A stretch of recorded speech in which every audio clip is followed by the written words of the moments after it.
আসসালামু আলাইকুম। আটা দিয়ে বানানো যায় এমন একটি নাস্তার রেসিপি আজকে শেয়ার করছি, যেটা সকাল অথবা বিকেলের জন্য বানাতে পারেন, আবার চাইলে বাচ্চাদের টিফিনেও কিন্তু রাখতে পারেন।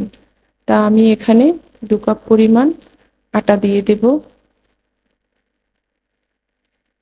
এবং সাথে আমি হাফ টেবিল চামচ লবণ দিয়ে দেব এবং 1 টেবিল চামচ চিনি দিয়ে দেব। এখানে আমি লাল চিনিটা ইউজ করেছি, আপনারা আপনাদের প্রয়োজন মতো করবেন।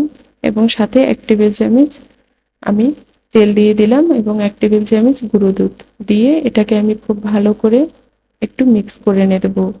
ঘষে ঘষে মিক্স করবেন যেন খুব ভালো করে তেলটা আটার গায়ে খুব ভালোভাবে লেগে যায়। তো দেখুন, এ পর্যায়ে কিন্তু আমার মিক্স করে নেওয়া হয়ে গেছে। এবার এখানে আমি ইউজ করব হালকা কুসুম গরম পানি। অবশ্যই হালকা কুসুম গরম পানি ইউজ করবেন, বেশি গরম কিন্তু ইউজ করতে যাবেন না। তো এবার আমি এটাকে একটু মেখে নিচ্ছি। দেখুন, আমি এটাকে অল্প অল্প করে পানি দিয়ে একটা ডো তৈরি করে নেব। তো এই যে আমার আরো কিছুটা পানির প্রয়োজন, তো আমি নিয়ে নিলাম। দেখুন দেখুন এটা কতটা মসৃণ হয়েছে। তো এবার আমি এটাকে ঢেকে রেস্টে রেখে দেব 30 মিনিটের জন্য। দেখুন 30 মিনিট পর এটা কতটা সফট হয়ে গেছে। এবার এটাকে আমি ঘষে ঘষে একটা ডো তৈরি করে নেব। এবার একটা ছুরি দিয়ে খুব ভালো করে আমি এটাকে মিডিয়াম সাইজ করে কেটে নেব। কেটে নেওয়া হয়ে গেলে এ পর্যায়ে আমি এগুলোকে একটু বল বানিয়ে নেব। দেখুন এখানে আমার 5টার মতো বল হয়েছে। তো আপনারা চাইলে একটু বেশি করেও করতে পারেন। নাস্তাটা কিন্তু খেতে অসম্ভব মজা হয়। তো এবার আমি খুব ভালো করে একটু চেপে চেপে দেখুন একটা ডো তৈরি করে নিচ্ছি। এই যে আমার ডোটা কিন্তু তৈরি হয়ে গেছে। এবার আমি এখানে একটু আটা ছিটিয়ে দেব, দিয়ে আমি এটার গায়ে একটু ভালো করে মাখিয়ে তারপর এখানে আমি একটা রুটি বেলে নেব। রুটিটা কিন্তু অবশ্যই একটু বড় সাইজের হতে হবে। দেখুন আমি একটু বড় সাইজ করেই কিন্তু রুটিটা বেলে নিচ্ছি। এখানে কিন্তু কোনোভাবেই তেল দেওয়া যাবে না, অবশ্যই এটা আপনারা আটা দিয়েই বেলে নেবেন। দেখুন আমার বেলা হয়ে গেছে। এবার আমি একটা ছুরির সাহায্যে খুব ভালো করে এটাকে ছোট ছোট কাট বসিয়ে দিলাম।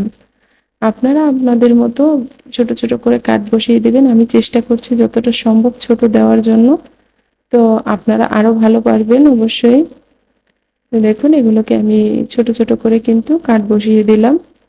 যতটা এই কাটটা আপনি যতটা নিখুঁতভাবে করতে পারবেন, আপনার নাস্তাটা কিন্তু ততটাই ভালো হবে। তো আমি সেজন্য ভালোভাবেই এটাকে কাট করে নিচ্ছি। দেখুন এ পর্যায়ে কিন্তু আমার কাট করা হয়ে গেছে। তো এবার আমি এখানে 1 টেবিল চামচের মতো তেল ইউজ করব। তেলটা ইউজ করা হলে এবার আমি এটাকে একটু হাত দিয়ে ভালো করে সারা গায়ে লাগিয়ে দেব। দিয়ে এবার এটাকে আমি উঠিয়ে নেব। এটা কিন্তু বলার কিছুই নেই, এটা আপনাদের দেখে বুঝে নিতে হবে। তো দেখুন এই যে আমি এটাকে খুব ভালো করে আঁকাবাঁকা করেই এটা উঠিয়ে নেবেন, কারণ আঁকাবাঁকা করে উঠিয়ে নিলেই কিন্তু এটা খুব ভালো, আপনার ভিতরের জালি জালি ভাবটা খুব সুন্দর হবে।